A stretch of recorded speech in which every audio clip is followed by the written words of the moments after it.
Tomorrow, in a very real sense, your life, the life you author from scratch on your own, begins. How will you use your gifts? What choices will you make?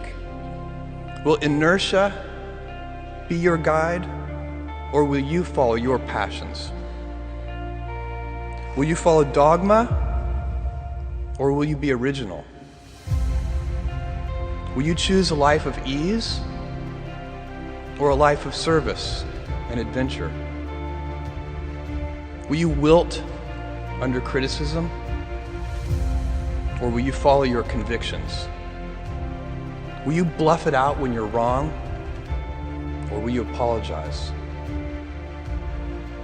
Will you guard your heart against rejection, or will you act when you fall in love? Will you play it safe, or will you be a little bit swashbuckling? When it's tough, will you give up, or will you be relentless? Will you be a cynic, or will you be a builder? Will you be clever at the expense of others, or will you be kind?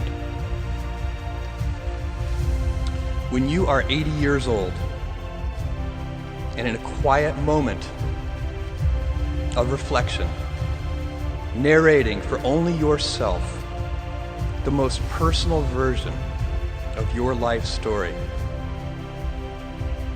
the telling that will be most compact and meaningful will be the series of choices you have made. In the end, we are our choices. Build yourself a great story. What I want to talk to you about today is the difference between gifts and choices. Cleverness is a gift.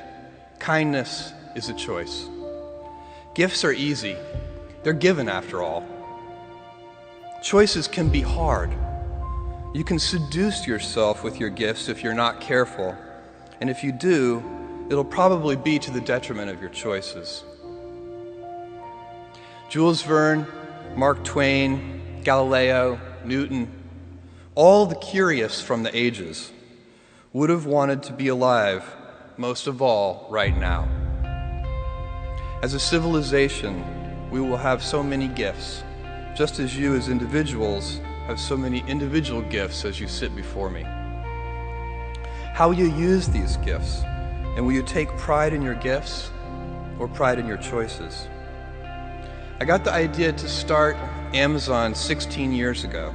I came across the fact that web usage was growing at 2,300% per year, and I'd never seen or heard of anything that grew that fast. And the idea of building an online bookstore with millions of titles, something that simply couldn't exist in the physical world, was very exciting to me. I just turned 30 years old, and I'd been married for a year.